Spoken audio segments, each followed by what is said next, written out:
What's up guys, Dan Kohan here, and in this video we're going to be going over the difference between short-term and long-term rentals. So guys, right before we get into this, I want to give a special thanks to my partner on this video, RentRedi rental management software, which is the software that I've been successfully using for over 18 months of owning my properties, that's working across 9+ units, and that's going to help you automate your rental collection as well as your maintenance requests and so much more. Go check that out if you're interested. In the link below this video, use my code for 20% off. Short-term property is going to be like an Airbnb property, VRBO, some kind of short-term rental where you're actually almost operating it like a hotel. On the other side of the coin, you have long-term rentals, and this is the traditional long-term rental house where you just get a tenant in there, you have a lease typically for a year or more, and you're just collecting rent every single month. You're really not doing a lot with the tenant with the property on a day-to-day basis. You have the property, it's in good shape, and they're living there passively paying the rent. This is a very passive type of investment. Unless you have a management company or something like that, you're really not going to have to do much on a day-to-day basis to keep that going. Let's go over some pros and cons of each. So first off, let's go into short-term rentals, as they are increasingly more popular with investors because they promise higher cash flows and higher return on investment.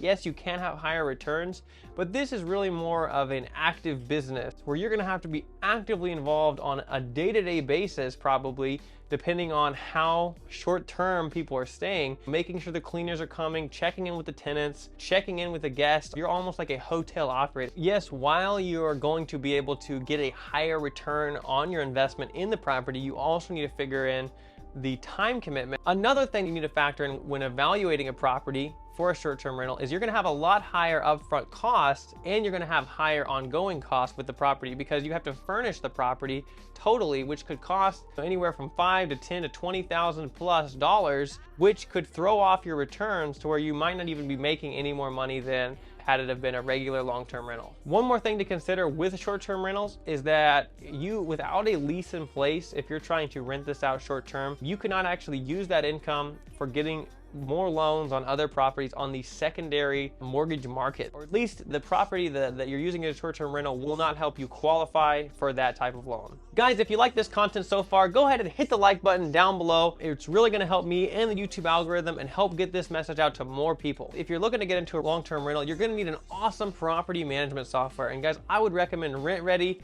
rental property management software. That's what I've been using for all my long-term rentals, and it works like a charm. Saves me hundreds of hours every single year in rent collection, saves me a ton of time, effort, and energy, and it's just a really great tool that really just costs you nothing relative to the headaches and to the time it's going to save you. Go check that out in the link below this video. So guys, long-term rental, your really only active involvement is going to be getting tenants in place and then responding to any kind of maintenance requests they may have. You're going to know with consistency how much money you're going to be getting every single month, as opposed to short-term rentals, where yes, you may get more money in short spurts, but your property may be vacant. There may be seasonal issues with that. So guys, there you have it. To recap, basically, if you're looking for a more active involvement but higher returns, I would probably go towards the short-term rentals. And right now, if you're trying to look on market for properties, it's only going to make sense for a lot of properties if you're turning them into a short-term rental, because a lot of properties, especially on market right now, just don't make sense from a returns perspective for any kind of long-term rental. So guys, take that into account. If you're looking for a more passive approach, I would definitely recommend the long-term traditional rentals,